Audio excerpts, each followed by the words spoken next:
Hello and welcome everyone to the LCS Challengers League, week number 4, day number 3. That's why we are past the halfway point now. It's time to really get the ball rolling. My name is Eric Desrooks-Beltran, and joining me, of course, my good friends Lennon Mazel White and Joshua Joshi Howard. Josh, I've already seen you on Saturday. I gotta know, how are you doing, Lennon?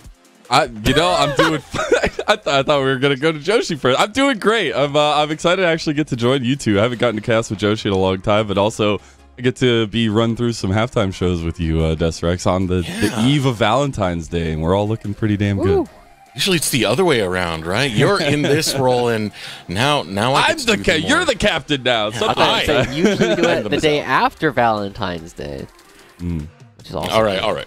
Let's just put Joshi to the side right there and pull up our Twitter post, because we got some fun ones that have been happening over the weekend. I've already done a presentation on this, the magic of Hoonin time. It's catching on, man. This magical piece coming out from Insanity. I mean, how do you like to Hoon, Josh? Oh, well, this is definitely one way to do it, man. He's even got that V going on, you know. It has been a fantastic time watching Hoon. He was, let's be real, not good in 2022, but he's had such a turnaround over the past year with the ability to take so many of these players to Funky Town, and we'll see how many of them he can actually take out tomorrow. Taking a Funky Town, all right. But no, so it has been really interesting, especially in series where, like, okay, Hoon's going to take a back seat in this one, and then he just somehow makes a huge splash in the series. And I think it's been a testament to Hoon's ability and his growth throughout the last year and now this year. All right, let's pull up the next tweet. Why watch the football field when Rift exists? I mean, you don't have to argue with refs here, Mazel. Wait, but doesn't Dignitas sponsor an NFL player that's on the Eagles, though? Like, I'm pretty sure they posted about it. I heard like, the Super Bowl was terrible yesterday anyway. Like, all the ads suck. So, like, I gotta call Dignitas out on that one. I'm pretty sure if you go to their posts earlier, they posted, like, let's go.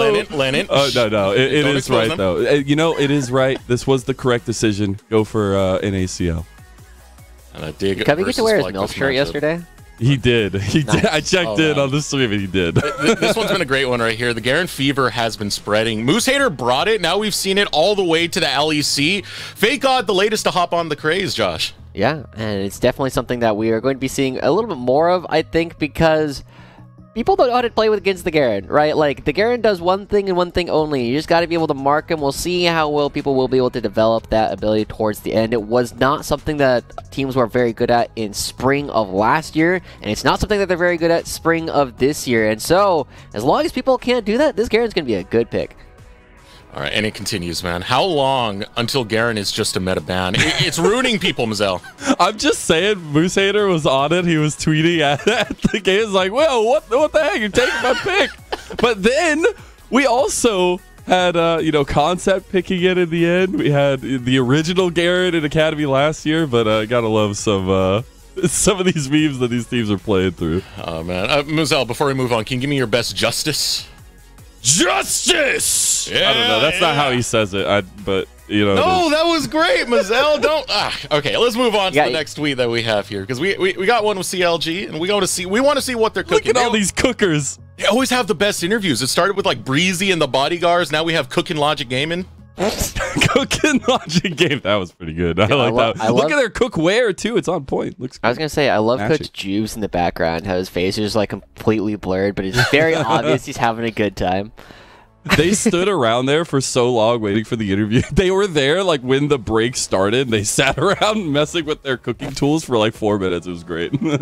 All right, let's pull up our final tweet, and it's gonna come from Moose Hater. Who wins this, guys? Who wins this? No. Yo. I think we've seen these before. I'm going to go ahead and say it's the big MH. I mean, the amount of tentacle references that Cubby made off of this play, you've really rubbed off onto him, Josh. Yeah, I do that quite a bit, actually. Most nights, but definitely seeing the way that Moose Hater has been able to turn around. Man, so many of these situations has been it's okay, Eric. Has been really good for their development as a player and kind of showcasing that they really understand a lot of these niche picks, and it will force a lot of the other teams to adapt to all the crazy things he can show. RESPCT. Gotta show some respect to Moose Hater. Put respect on the name. You are right, Mazel. Well, there are some teams that want to challenge that respect, and they are playing over in the open qualifiers. We're going to have our second one happening very, very soon. We currently have applications out for both the teams and the committee members, so be sure not to miss that. Go check out our tweet for more of that. You'll have a pretty good update. But now we got to give you a different update, and that is going to be on the Twitter challenges that we've had. I believe we don't have a slide for that at the moment. We might have switched some things up, but I was going to make some memes on you, Mazel. You haven't been doing that well with Soul. I just want to throw it out there. Hey, you put something earlier today. We're cooking, all right? It's better than me. I totally forgot that the challenge was even going on. Oh, my God. And you're still not in last place. See, Soul, this ain't about us, all right, bro? This ain't about us. This is about the system. It's about the system. All right. Come on, Elon. Well, actually, we do got that. We do got that. Okay, great. I'm happy. We're making a comeback, though. We're making a comeback. Look at that. We were at -4. We're -1 now, baby. Don't call it a comeback. You know, Aaron up to 7. Follow him on Aaron01, bottom left of your screen. Be sure not to miss that. Masu, you're cheating, man. Masu barely had over 100 followers, and Kangas picked him. It's come on, that's a cheap way, man. I almost want to see. There's a part of me that's like, what if I do nothing? Can I still beat Lennon in this challenge? You're so cringe, bro. You pick some. Like, doesn't Soul have like the most followers of anybody on this list? That's a great question, actually. I would think so. He's on like 4K. Yeah, he is at 4K. I do want to point out one thing. If you look at Doxa, that's me in the picture that that Beatdown has there for the avatar. Oh, random no flex, big deal, right? Random flex onto that one. Thanks for ran checking us. To damn right, I'm gonna ran check you. Eminus versus Balulu. They have a little special Valentine's Day video currently lined up for us. So we are going to throw to that right now and see how that's going. All right, hit the Nexus. Nice, we got it. Good game, guys. Wait, I think somebody's at the door. One sec.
Hey guys, that's actually gonna be my last game. I gotta go watch NACL.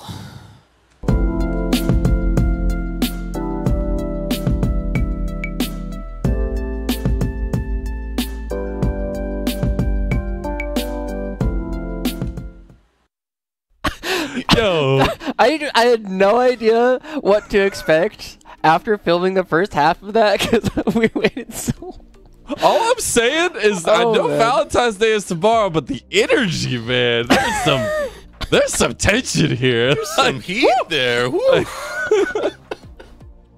All right, there's some heat in that matchup too, but I mean, you know, I know a place where there's some more heat, and that's going to be on our standings for the day. So let's pull that up right now. I mean, we talked about this, right? We're passing the halfway point. Teams are going to start thinking about playoffs. As a reminder, all teams make playoffs, but the seeding really changes the road there. Any bids for late season runs, guys? Well, I'm definitely, especially with talking a little bit with Soul, I think he has a very positive outlook on the rest of the split. Yeah, you know, just saying. If you want to follow him, go follow Soul on Twitter. Where is he on the standings, Mazel? You know, it's on the right side, but that's the big theme from yesterday. He wants to be on the left side, and I think that's a positive spin. But I really do think TLC, EGC, IMTC, they'll have all big pushes to the late part of the season. The big thing for me is that Dignitas has separated themselves so far away from the rest of the pack. Yeah.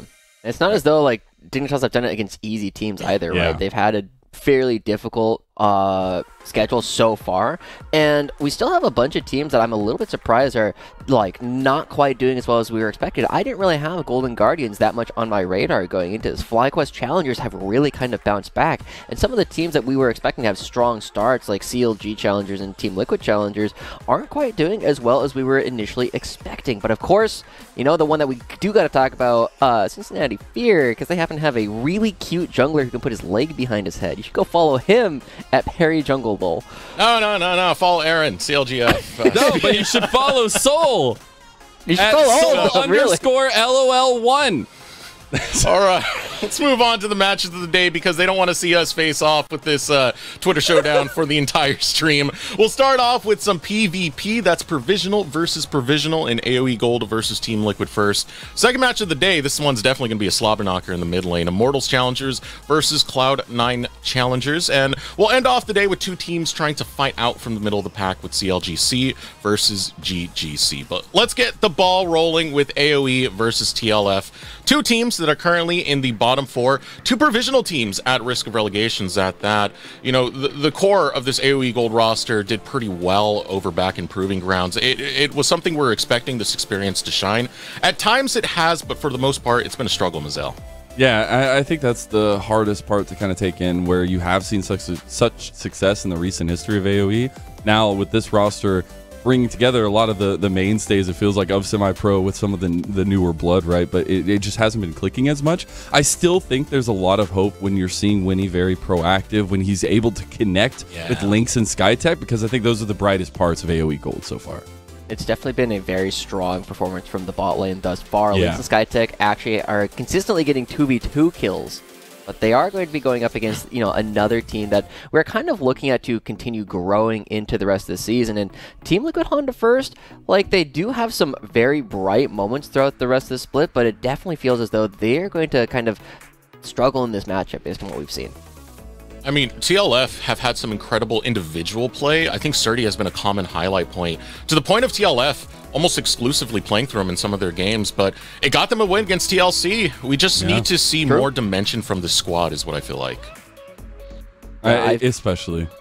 Yeah, I definitely am looking, right? We've been putting a big highlight oftentimes on the top lane here for Team Liquid Honda first, but for me, as I kind of look at this upcoming game, it really is going to be kind of about the bottom lane. We've been seeing a lot coming out from AOE's bottom lane. Again, Lynx and Skytech have been consistently doing well in lane. I remember in one of their first series, they ended up taking a 2v2 win up against Unforgiven and Destiny, who a lot of people were expecting to be some of the best players in the league, but they're able to do it to almost every team, right? They're consistently finding advantages through the bottom lane, and it's about taking those advantages and turning them into stronger advantages later on.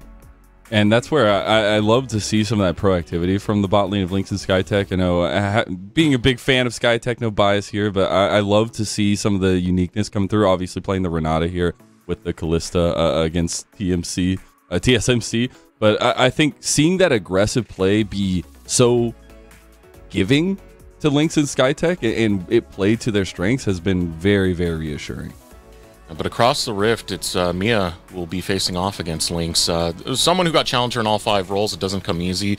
But neither does having a season in the Salt Mines. I mean, she's a smart, capable player, very mechanically gifted. There were some decent expectations coming into NACL on her shoulders. But it seems like we're barely starting to get caught up with those expectations, right, Mazel? Yeah, and I think having seen Mia's past, obviously Challenger in all roles, is kind of impressive, and you see those mechanics really shine through. It's when connecting with the team that becomes a little bit of the issue. Yeah.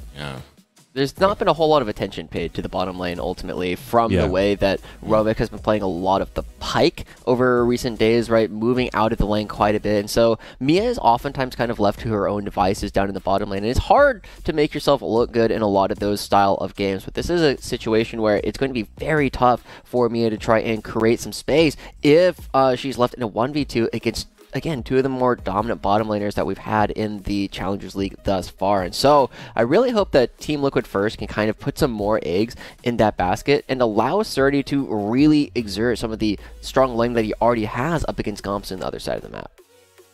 Now, I think it's point to reiterate that this is provisional versus provisional, and those matches mean so much more, especially when we consider where these teams are placed at the moment. They're towards the bottom of the standings. You can see it right there, 5-11 for AOE, 3 and 13 for TLF. We're hitting the midseason right now, so these wins mean that much more to try and avoid getting placed into that provisional relegations promotions tournament.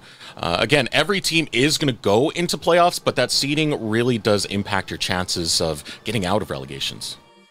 Yeah, I mean, just being a lower seed means they have to play stronger teams earlier on. You're more likely to get knocked out early, and we have to remember that in a double elimination format, a quarter of all teams are going to go 0-2, right? They're not going to have an opportunity to even move past that, and that's where some of the tiebreakers will come in for the relegation and the promotion tournament towards the end. And so both these teams, you know, they've gotten themselves a little bit of a buffer, currently having more wins than either CLG Faith or FlyFam, but you want to be able to push yourself up and have better opponents looking towards the actual playoffs. All right, well, the match is now going to be ready. AOE Gold making that very, very big push for the middle of the season to get themselves up there. For TLF, it's about finding that identity and finally getting those pieces clicking. While the draft is now ready, so I'm going to leave it up to the two of you to take us away for AOE Gold versus TLF. Bye, Eric. Thank you. Not you two. Thank you. Yes, you I got to do it with Joshi. Oh my God, it's happening in real life. We're getting into game number 1 though now. Thank you so much, Deserex. And it is about trying to figure out the expectations of the rest of the split for both these two teams and trying to figure out how they do approach the end of the split, how they do approach those tournaments in the later parts, especially in the postseason. But AOE Gold here on the blue side, they will ban away first and foremost Surdy's Jax, taking that side lane pressure away. We'll see what TL First will be able to respond with, Joshi. Yeah. We kind of have to remember how Team Liquid have gotten some of their wins throughout the course of the season thus far, and oftentimes that has been off the back of you give City Witty something like the Karthus that can just farm up throughout the entire game and eventually just be a massive menace later on. I remember watching him use the Requiem off cooldown just to farm first strike. You know, it was very common towards the end of last season to see this in like your solo queue games, but we haven't really seen it in the competitive scene nearly as much. And so, I mean, Team Liquid First have a lot of exciting players that haven't necessarily hit their stride just quite yet, whereas AOE Gold, I mean, they've been about their jungler over and over, and they've even said in all their interviews it's about picking the right fights because they know they have the hands to do it.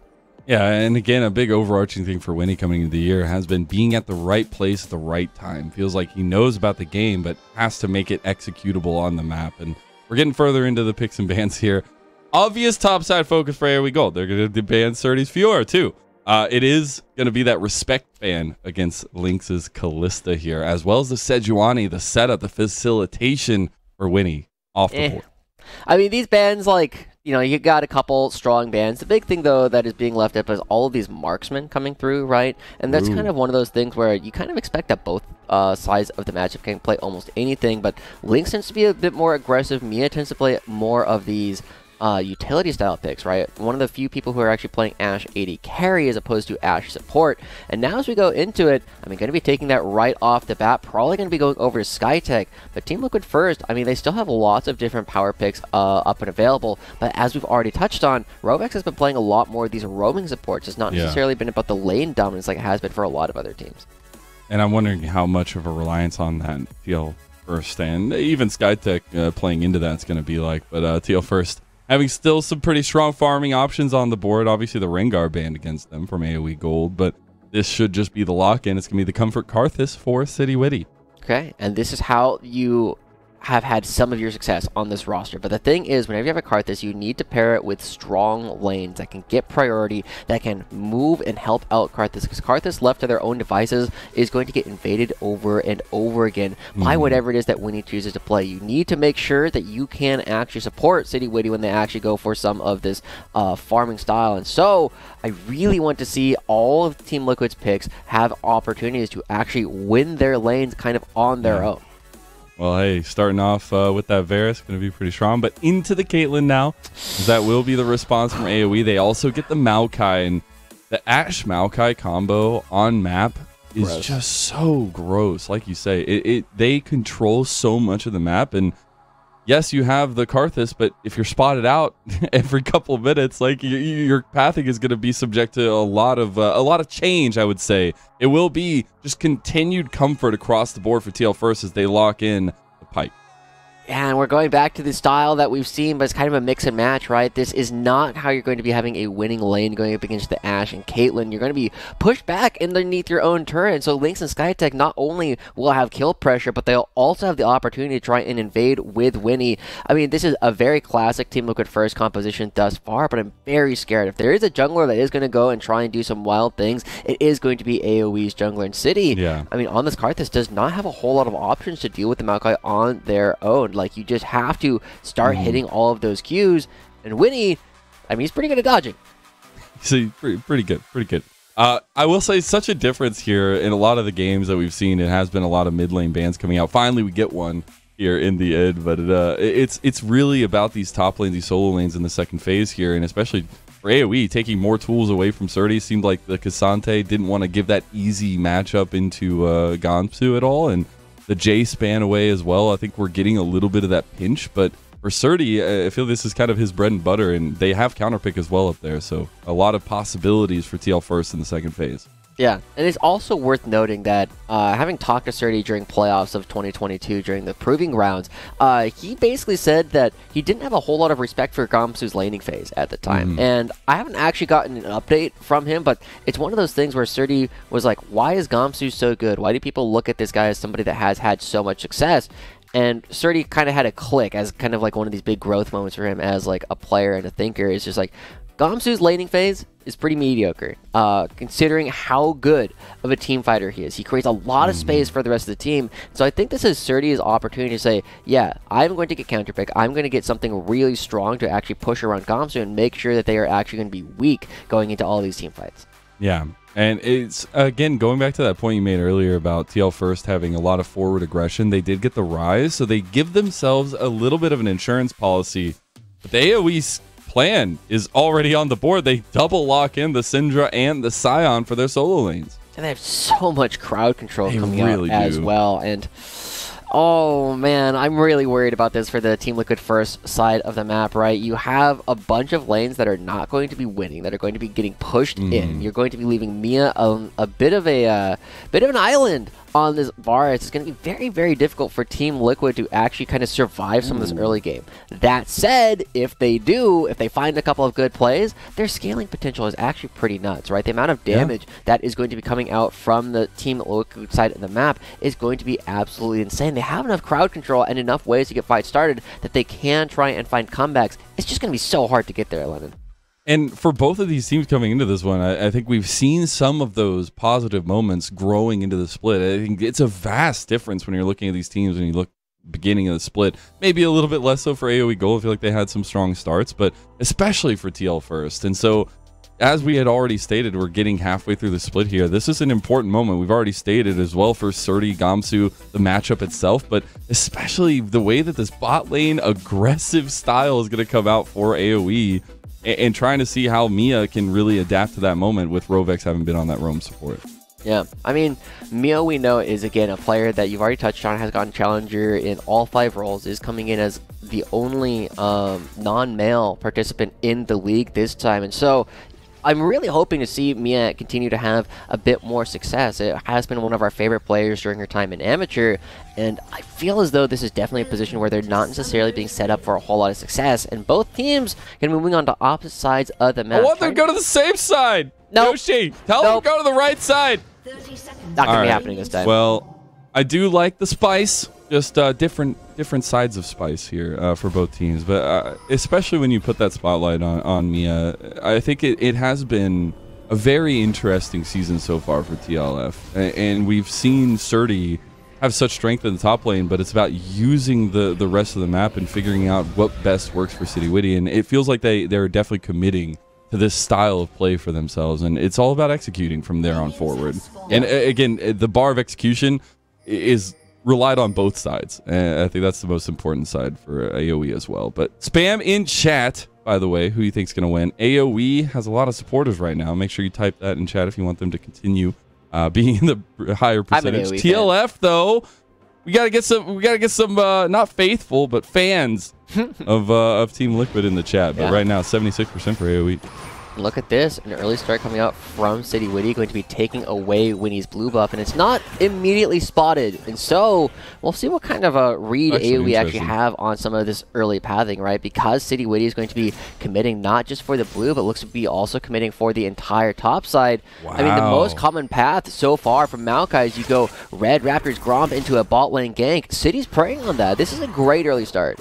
That's actually so big brain. I haven't seen an invade in a long while here to start the game, at least. Those level 2s, level 3 invades, yeah, absolutely. But this is a very interesting moment for AOE. Are they going to try and figure this out, find a way to figure this out, or is it just going to be a 3-camp clear for City Witty, starting himself off real strong? And that is the point of power that we've seen with TLF, is if City Witty has kind of left his own devices, can stack up, get to that late game, they have that strength that you were kind of mentioning in the draft.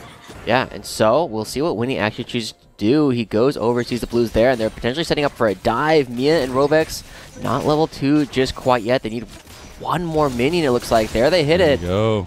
This is a tough dive. That's really tricky. I don't know if Winnie necessarily wants to go for it, but we'll see if they commit. If anybody goes for it, it'll be Winnie, right? Maybe Chad. Chad would go for this too. Yeah, Chad would definitely go for this. All right, well, Mia and Rovex under siege from AOE Gold. The kitten will connect. Flash onto the trap, though. Mia in some trouble, but might be able to survive. Winnie flashing out. Mia goes down. First blood for Lynx. Your City. SkyTech might be going down here. The Skittles are too strong. SkyTech don't like sweets. We got Rovex, though. Push back. Has to drag out, though. Lynx tries to go for the kill. The healing is just enough. We got Chaos on the bot lane. City running all the way from one side of the map to the other in order to get that first kill back for Team Liquid first. Guys, this is a tough one. Rovex has to land. Oh my god, City Winnie! He gets the kill before he goes down! Winnie survives, but we have such heavy trading on the bottom side of the map. 2 for 2. Okay, but the big thing after this with 2 kills going over to both sides, look at the fact that City has his entire jungle left to farm. He went and did his own Raptors, and now he's going down towards the bot side, whereas Winnie has to look for another gank. If Winnie doesn't pick up on what the path was from City, this is, again, a huge win. And Winnie pinging towards his own blue buff. He knows. Does he know? What is he going to do? He's not heading back up there. I guess maybe he thinks that there's a bot side clear. We'll actually look back at that replay. We'll check back in with the jungle after this. Winnie should have seen that the blue buff for City was still up, so I think they should have a good opportunity to figure that out. But this bottom lane dive comes through, and you have to be very careful about this, right? The fact that SkyTech doesn't flash out of turret range gets him so low. But on the other side, right, Mia flashing onto the trap does put them in a very dangerous position. If it wasn't for City running all the way down and now looking for a gank in the mid lane too, not going to find that one. That picture-in-picture there. We're going to continue watching this Rovex escape, and City Witty committing for it all. We always say commit to the bid, Joshi. Yeah, and you gotta be careful, right? Because it is Pyke. As soon as they get out of vision range, getting so much of that HP back, is able to keep themselves alive. Now, this was bold. This was very bold. I was definitely expecting them to go back into their own jungle and just continue farming. But hey, you land enough Skittles, you can kill anybody. And here, we said that Winnie needed to dodge, already dodging out in a couple of them to keep themselves alive. Love to see that trading back. And I think this does go to some extent in the favor of City Witty, as you had said, already getting 2-1 and having that full side of his map clear. He will be ahead of Winnie. You already see that 11 CS difference. Winnie is backing now. But this is where Winnie, with that kind of big brain play, can maybe find a little bit back on the map. And AOE can utilize some of the strength through this Maokai to kind of get something going in one of these lanes for themselves. Yeah. I mean, Winnie does have an opportunity now to come towards the top side and clear out a couple of camps. Again, remember that Karthus is one of these characters that doesn't really care about giving over too many kills because he will outscale most players. So the fact that City was the recipient of both those kills is actually saying that despite the even gold situation, City is massively ahead of this game, right? Some of the most farm, also has the 2 kills already coming through, doesn't even have the Requiem yet, but as soon as they hit level 6, expect them to press R just in order to farm that like 100, 150 gold you're going to get from the other team. So we saw City Witty sneak into the bush here in the alcove, looking for that level 6, maybe even looking for a kill onto Gamsu. Was not spotted out by the Hawk shot. Flash comes out from Gamsu, but he's in the Hextech ultimatum, still a tanky boy. He gets out there with the unstoppable onslaught. Okay, yeah, I mean, that's a very tough dive to actually go for a very tough gank, and the fact that Gamsu lives, not super surprising, but also sticking around and not going to be punished, going to be able to pick up this entire wave. It's a big commit coming out from Surge to throw down that ultimate. It's going to be very, very difficult for them to come back and try and pick up Gamsu, whereas City, I think it's a little bit of gold, but it's going to be giving up the Dragon for it, and we can see that the bottom lane, which we were already saying was probably going to be in favor of Lynx and Skytech, I mean, is having a bit of a rough one, right? Between the dive and the fact that they lost a ton of EXP, a ton of minions off of that, they're just going to be weak for a while. For a little while. I do love a little bit of that CSV go in their favor, but this is where I wanted to see AOE, and especially Winnie, find some control on the map. Skytech, though, got to be careful of those Skittles. But Winnie being able to kind of capitalize on that momentum going down towards the bottom side. So we'll see as we get into this like later part, especially with Rift Herald coming up in just about 40 seconds. I think that will transition for AOE to be an importance. Yeah.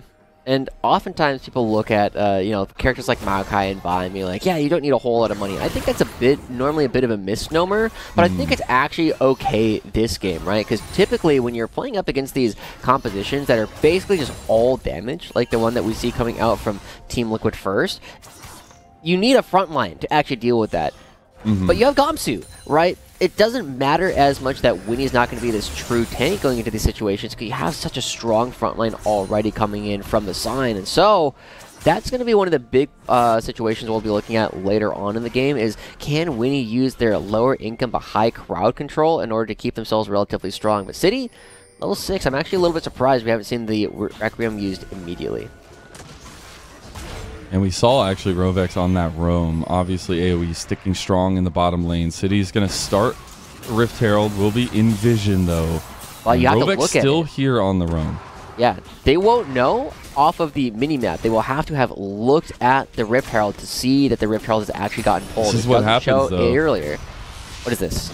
There it is. Getting the turret plates going over to AoE. We get that Requiem finally, a little bit of gold, but Winnie has shown his face, and City Witty needs to set up a wall here. Figure out how to get Winnie out of this pit as the rest of the team is collapsing. Hook shot. Surdy flashes. Does get a little bit of damage here. Unstoppable Onslaught stops it though. City flashing forward. Gets locked up by the Nature's Grasp. Surdy is in some trouble here. Looks like City Witty was able to secure the Rift Herald, but Dark Wings with the power unleashed doesn't have the damage. It'll be a double kill for Gamsu, the nightmare in your dreams. And AOE capitalize on TLF moving forward. It's the 2-for-1. Great read coming out from AOE to come over and instantly commit, seeing that City Witty has already started up the Herald. He's still up 20 cents. He's got all 3 of his team's kills, but we were just saying that if Sion is going to be big, it's going to be tough for Team Liquid First to actually take them down, and this is Gamsu's prime point, right? He hasn't been dove, really. He's only been ganked the one time. He was able to survive. Now we're looking at Gamsu as the strong tank, which was the classic style coming out from this player, whereas on the other side, I mean, we praised AOE so much for their consistency in following the calls. On the other side, Team Liquid First, City was slow on the play. Oh, Intense Crystal Arrow came out from Skytech, though Winnie wants to find Mia, flashes for it, Bramble Smash, Ace in the hole is just that for Lynx. Now the AOE capitalizing now on 2 sides of the map.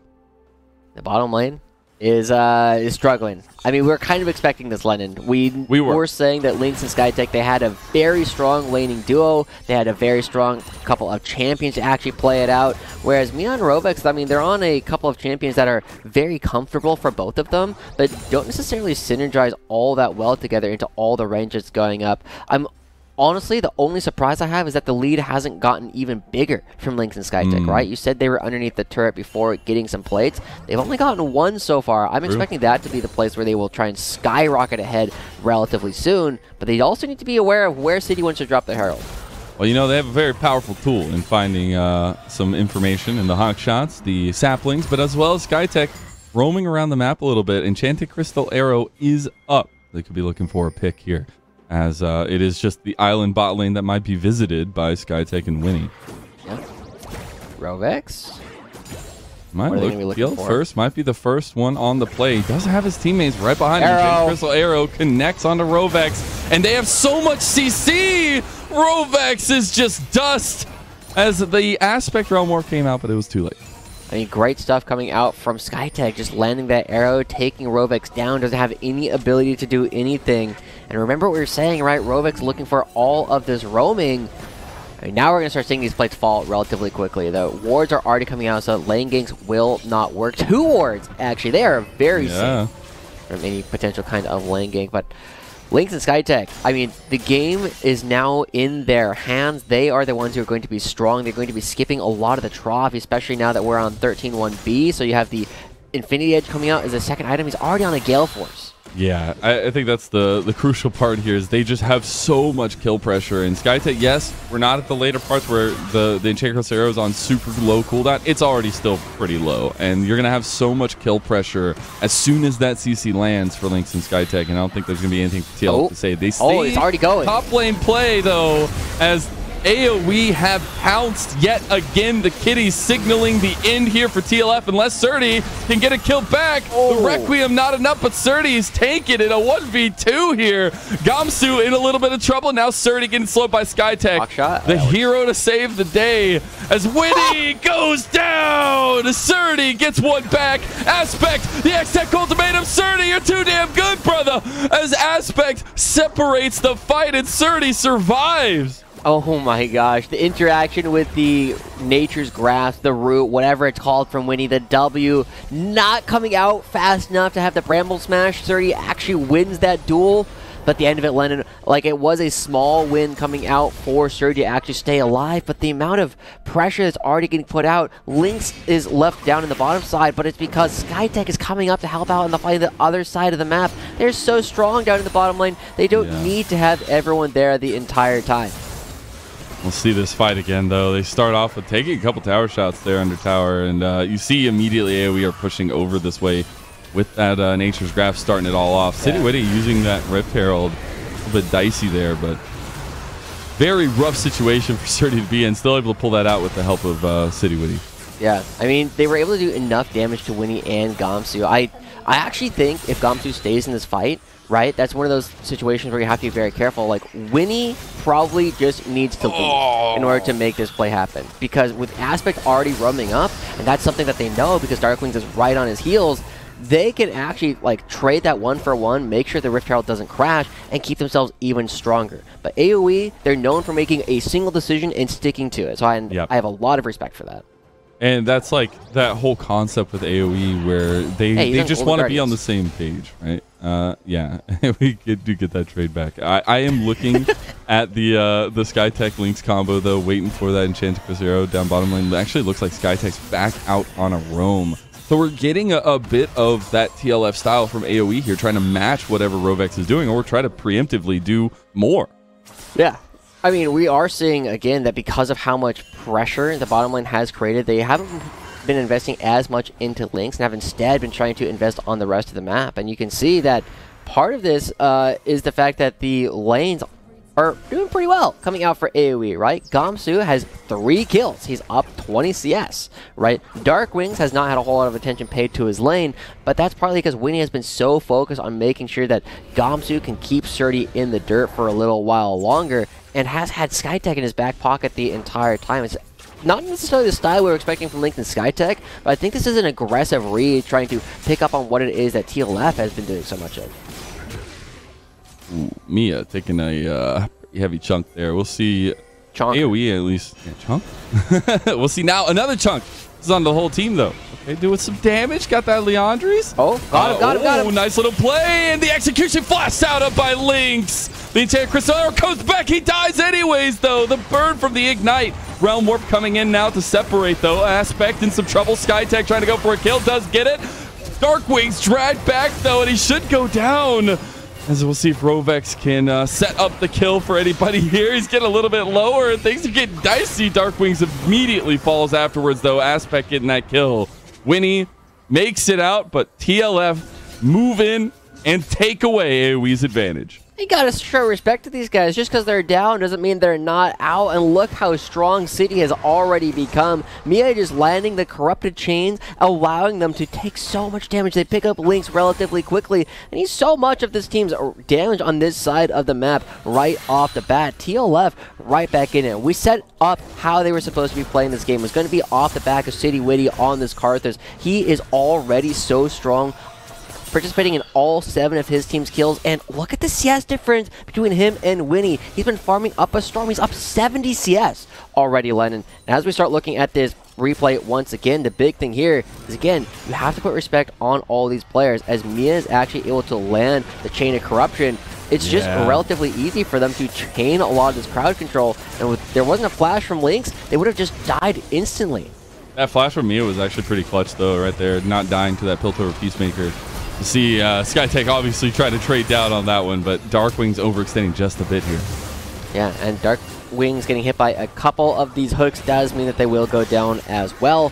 But the turret goes down on the bottom side of the map in the picture-in-picture, and they are also looking for a dive. See, Asmia and Rovex trying to defend as much as they can, but that poke damages a lot. Taking some poke from the tower there, though, is AOE. We did see City Witty get that Rift Herald at number 2, so being able to get that on the map, maybe towards that top side, gives Surdy some more resources.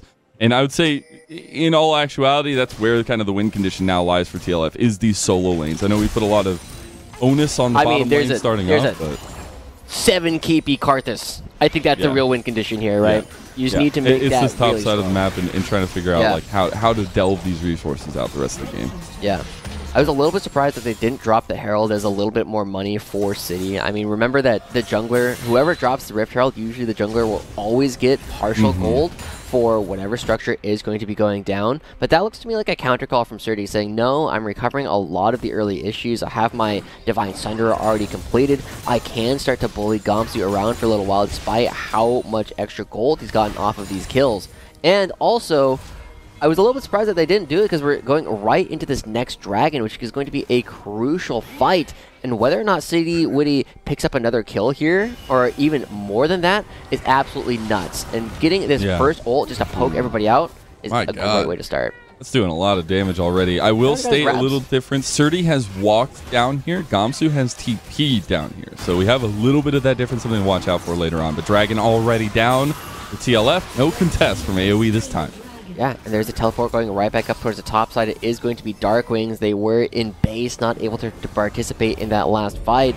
They will get a little bit of damage off of the top lane turret, but here comes the Rift Herald headed down towards the bot side. So City and Surdy should be able to share in a little bit of that gold once it actually hits the turret. But nobody's reacting to Darkwings up here, so it should just be a trade. Give me the money! No! Charge! Well, Surdy's coming to give you some support there. A little bit of trade. I mean, it isn't first tower anymore. We do get the trade down. Oh, he's gonna get it first. Who's gonna get it first? Oh, Surdy. He's too good. He's too good. All right. Surdy got all the money there. Because City didn't really get much of anything, right? Because the Rift Herald wasn't the thing that killed it. Not gonna be getting the credit over to the junglers. That is just money going to Surdy, which is not a problem. Just I don't think what TLF were initially planning. Hey, Josh. Hey. Gamsu just got 36 stacks of his Heartsteel. Let's go. Skytech in a little trouble. That's a flash down. Skytech having to use a lot of those defensive flashes so far, and those item spikes really coming to benefit for TLF. You look at that Rabadon's Death Cap completed second for City Witty, and that's where that chunk of damage is coming from as well as the rest of the team. And that Yumu's Ghostblade, the Umbral Glaive as well. Yeah. I mean, we are going to be seeing, right, Mia and Rovex kind of taking a little bit of a backseat this game, as you're calling out. It is going to be about the top half of the map for Team Liquid first, and it's also kind of about the top half a little bit, considering how strong Gamsu is. And you called out, he did build Heartsteel, not the Jack show. You know, I'm here for it. Yeah. I haven't seen it in a long time, but I'm here for it. I mean, that's because it's just so snowbally, right? The fact that it's come out as late as it has does mean that you're not going to be stacking up all that extra HP that comes along with it. Usually if you build this item, it's supposed to come out first, so I'm a bit surprised that Gamsu has chosen to pick it up second, but this does signal that he is going to be trying to contest Surdy a lot more in the side lane than if it was some kind of Jack show. I think that's the key part right there is you do see a little bit of that mindset change where we're trying to get a fight against Surdy inside and not let him control as much there. Do you build Heartsteel often? I guess you're an 80K. On ARAM, I did until it was garbage, and then it was Jack Show. And then, no, I have not built Heartsteel in like ever. But you still know like how much of a bait it is having this item, and you're just like, oh, if I hit that guy, it's so cool. I get that stack. It feels so good. The dopamine rush, amazing. Like, literally, so like I said, 36 sacks on that first hit, just the first auto attack feels really good. Aspect didn't use that Realm Warp, just in case. Had his spider senses tingling a little bit, Yoshi. Yeah, I mean, when an arrow flies by, you're just like, oh, I wonder if they're trying to kill me. They're shooting at me. Feels like an old Western. And so, I mean, all this time that AOE have not managed to really get a whole lot more done has been more time for City to farm 200 CS already at just under 22 minutes. I mean, he's Flame Horizoning Winnie. Yeah. I don't. Does that work in the jungle? I mean, I feel like it does. Absolutely. He's at double, and look at the fact that Winnie is just giving up camps again. I mean, it is the red buff going over to Lynx, but we've been seeing Gamsu take camps. Darkwings has been taking camps. Right, they are trying to get more money onto everybody else because Winnie is just like, well, let me get. Let's see how much damage. I had the barrier. That was for Skytech. That did that much with barrier. My God. Yeah, it's a lot of damage, right? City is a massive problem, and he's farming away. Can we see the gold again? He was over 10K already. His team is at under 40. He has more than a quarter of his team's gold, and now a duel? But the thing is it's playing so heavily into the TLF favor, right? This is kind of what they wanted to go for. You were looking for some of that proactivity in bottling for AoE. They are giving the farm to City. Yep. Mia says, they know. No, everybody knows. I don't want it. Give it to the jungler. And now they're starting up the Baron. Oh, they're going to start the Baron. This is dicey, Joshi. There's going to be a lot of engage potential for TLF. Yeah. Okay, they're going to burn that down. As he changes this arrow down. 2,000 health. Nobody can get in the pit here. City does not make it, but he's going to sacrifice his life to get some damage down. Aspect is on the back. Surdy is now here. The difference maker is getting his health bar chunked. Aspect needs to get in here, but Surdy has tanked up a storm, but there's no help. They finally get one down. It's a trade back and forth. Mia's arrows find purchase, but it's a double kill for Aspect. A trade down for both teams. 2 for 2. That's a hard win, and what is Mia doing? Trying to stop some backs, maybe, because she can stay on the map and move over towards the dragon, but that's an unequivocal win coming out from the side of AoE, right? They need to find a way to accelerate this game a little bit. They get some money onto Lynx. Now they're moving their way over towards the dragon as well. Winnie's going to be later than City Witty will. And Team Liquid are just going to start it up. They are not worried because so many of the ultimates used to start fights are already down. We'll see if Skytech goes for something long range. He's up now. That's a little bit of... Oh my God, with the Hextech Dragon as well. Arrow goes wide. Gamsu trying to tank the dragon here, but TLF, they move forward. Realm Warp as a bait from Aspect to push them off of the dragon, but the dragon has reset now. Both junglers running, sprinting down to this fight. Soul point on the table for TLF. Doesn't feel that important, but for both these teams, it feels like a monument as City will be able to secure that soul point for TLF. That's terrifying, right? The extra cooldown reduction that comes out from all of these Hextech Dragons is so good on characters like Ryze and on Karthus. And even, like, realistically, the Forest is a huge recipient of this as well, just throwing out more of these arrows every single time. And so, take another look at this. I mean, I really like this move from AoE. They ask a lot of questions of other teams, and this is one of the classic things that AoE does. Like, well, I think that they're not going to be able to respond, and yes, they end up taking a 50-50, but they end up winning it. Darkwings is at a spot where his ultimate is starting to execute people as well. It's just a matter of trying to get as many people out as live as possible so you can actually use the Baron. And so, AoE, it's been a great start from the way that they were playing, but the clapback from TLF earlier really put a damper on their chances. Surdy's getting a little bit of tension down bottom side. Aspect left in the side lane. Something I found so awesome, I feel like, or in ACL teams is their utilization of Ryze. I think there's been a really good read in the teams on how to utilize Ryze here. Oh no, Surdy. Taking the Arrow Force teammate behind them. Ace in the hole, Nature's Grasp, all the ultis just utilized as my screen froze for just a second there. So Rovek getting stuck, and the tower just immediately bursted down. And that's some of that siege potential for AOE. My favorite part about watching that is, you see the ace in the hole. Normally, you have somebody else tank it. City is like, no, that's all you. So he takes half of some of these squishy members' HP, right? Lynx and Skytech forced to back, and that's just money in the bank going over to City. Aspect now trying to take this. They're coming for you, Aspect, right away. Ow. Wait. Where's Werewolf? Oh, Gamsu. I guess that's the wrong sound effect. It's a train. It's a train. Come on. Yeah, there you go. There you go. Yeah, right. Extra 1,000 oh my God. That was a lot. Thank you to the observers there to shout out how much City Witty's work has been put in this game. Yeah. It's on 3 items now as well. Do you remember when this first came on the scene, when people started playing First Strike Karthus and just ridiculous. I hated it. So much money. Like so much money. It was a ton of money. I absolutely hated playing it in Gangplank as Karthus. Yeah, kind of. But in solo queue, it was kind of bad in solo queue, but it was really good in coordinated games. And the big difference was, if you're going to play this Karthus, you needed to have lanes that were winning. But because of some of the early interactions and a great early read based on how to actually path around the map from City, they kind of skipped that part of the game almost entirely, right? Remember that Winnie went for the dive early on in order to try and accelerate this bottom lane, but lost his entire jungle in the process, and City has kind of never looked back after getting those 2 early kills. And that's the benefit for this style that TLF have drafted. Some of those very obvious in the draft, and they're executing on it. I think that's the most important thing. And there's some niche things that are happening in this matchup that I find so interesting mechanically as well. The fact that we do have City Witty stacking up those first strike. He's obviously so strong. Surdy in the side lane on this Camille, very dominant, right? Gamsu has kind of answered that, tried to go for the Heartsteel. Surdy has not fought him in the last 7 minutes. They still at 36 stacks in the Heartsteel. And I think that's such a little mind game that TLF are trying to play here with some of the stacking elements they have later on in the game. Yeah, it's part of why people don't build Heartsteel very often. Is that why, Joshi? It's because you just don't fight him.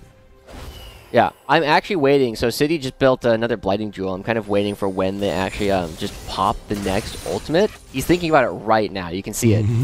He's like, Top of the screen is like, is it the time? I think, the way you normally do it, especially later on in the game, as they continue to funnel money away from Mia.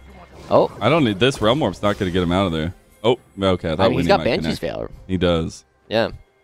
You have to pop it and then stun him. That's the difficult part. But the big thing that we're going to be watching now is TLF, they have scaled a fair amount, but the big thing is that City is going to wait until close before the objective so that people don't have time to back. And then he's just going to do 1,000 damage to everybody on the other team. And that's not something that AOE really have an answer for. I like the Bloodthirster coming up from Lynx in order to try and alleviate that a little bit, but AOE are definitely in a game that is no longer really under their control. And Skytech, for how much we've prided the Ashe Maokai combo on its ability to engage and get fights started, they haven't really linked up all that well this game. Yeah, they haven't. Honestly, maybe that changes, right? We are getting to a part where now, these next few catch-outs and things really, really matter, but it has been about that level of trying to find and execute this composition for AOE. And now we have a dragon fight. This is soul for TLF. Very soon. City should ult here any moment now, but they're looking for Mia. He's caught. That's a big amount of damage on Mia. Flash over the wall, though, brings Winnie over. Requiem coming down here. Has a lot of damage down with that AoE. Onto AoE. TLF, though, now having the help of their jungler. Rovek's on the back. There's a lot of flashes coming out. A lot of panic. Surdy goes into the pit. And now the fight is all nigh for TLF. They are separating AoE one by one. But Lynx, he's over the wall. Headshot, headshot, headshot. And you're getting all the damage from the AoE bot lane. Skytech still alive. And they have taken a full ace over TLF.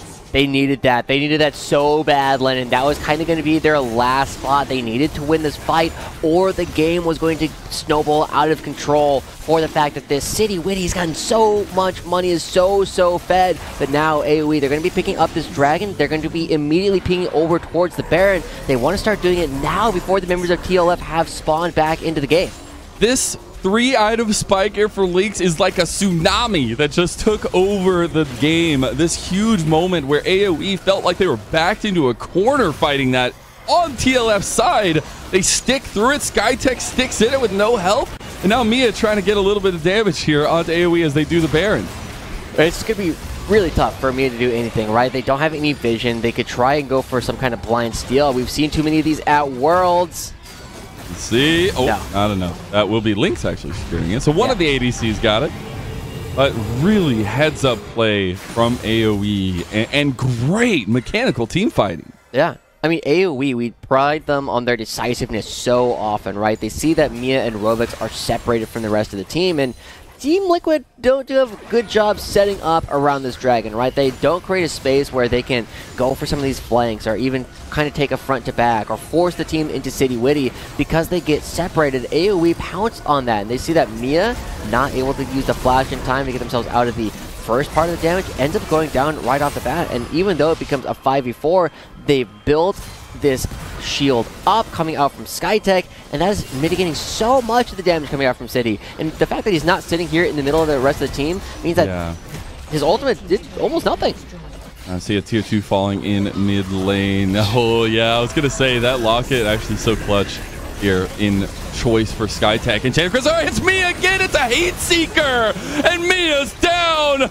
TLF are down, and AOE, they've stormed into game number 1. Okay, see if City can do anything. He's got his ultimate coming up in seconds. Where there's a will, there's a way. Maybe it's a requiem for a dream that is set up, but no, it will not be. That Gale Force, a game ender for TLF. Requiem in desperation, but it will not be there for TLF as they lose a very tough fought game number 1.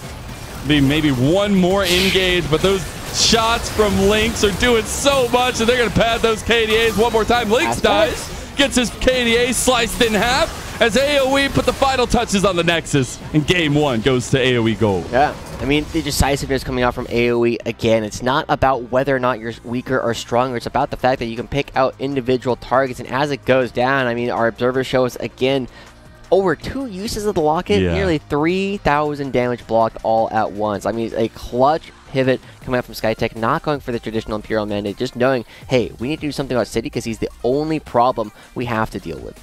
This bot lane showed through for AOE gold, but gotta give some shout outs to Gamsu. Surdy has been such a big mainstay for TLF and not able to find purchase on him. That's a huge momentum swing for AOE in this series. We'll see what Deserex has in store for us for the halftime bit as we do take a little break here. We'll be right back.